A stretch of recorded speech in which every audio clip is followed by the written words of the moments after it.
গতকালকে রাত আমার কাটানো সবচেয়ে দীর্ঘতম রাত ছিল। সময় যেন কাটতেই চাচ্ছিল না। একটু পরপরই চেক করছিলাম কয়টা বাজে, ভোর হতে কতক্ষণ।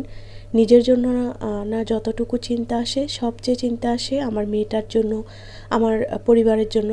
আসলে আমার মতো সবারই একই অবস্থা। যাই হোক, যত বিপদ আপদই আসুক, জীবন তো আর থেমে থাকে না। জীবন চলে জীবনের মতো। হ্যালো এভরিওয়ান, আসসালামু আলাইকুম। তোমরা কেমন আছো? আমি আলহামদুলিল্লাহ ভালো আছি। এখন পর্যন্ত আল্লাহ ভালো রেখেছে।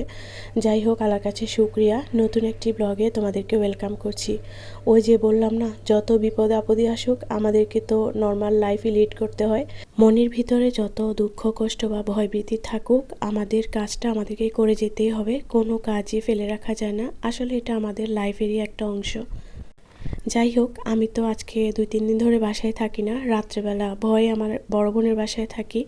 ওদের বাসা যেহেতু একতলা, আর আমরা থাকি হচ্ছে 4 তলা। এই 4 তলায় আসলে থাকা পসিবল না। রাতে তো একদমই ঘুমই হবে না। যদিও গতকাল রাতে এমনিও ঘুম হয়নি। যাই হোক, টুকটাক কাজ করে আমি কিচেনে চলে গিয়েছিলাম। আর এখানে আমি রান্না করে নিচ্ছি মূলা শাক ভাজি, সাথে একটা চিকেনের কারিও করব। মূলা শাকটা আমি একদমই সিম্পল ওয়েতেই করছি। এই শাকের মধ্যে আমার মূলা শাকটা খুবই প্রিয় একটা শাক। মানে শীতকালে আমি একটু মন মতো করে শাকটা খেতে পারি। আর মূলা শাকটা আমি আগে ভাপিয়ে নিয়েছি যাতে একটা স্মেল আছে সেটা চলে যায়। তারপর সিম্পলভাবে একটু রসুন কুচি, পেঁয়াজ কুচি, শুকনো মরিচ দিয়ে ভেজে নিয়েছি। যাই হোক, এখানে করছি চিকেনের একটা কারি।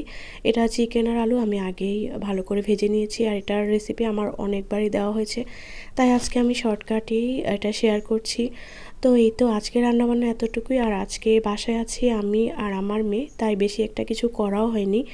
এই তো আজকের লাঞ্চ রেডি। তোমরা ভালো থেকো, সুস্থ থেকো সবাই। বেশি বেশি দোয়া করবে, বেশি বেশি তওবা করবে যেন আল্লাহ আমাদেরকে মাফ করে দে। আজকের ব্লগটা আমি এখানেই শেষ করছি। ভালো লাগলে অবশ্যই একটা কমেন্ট করে যাবা। সবাই ভালো থাকবে। আল্লাহ হাফেজ।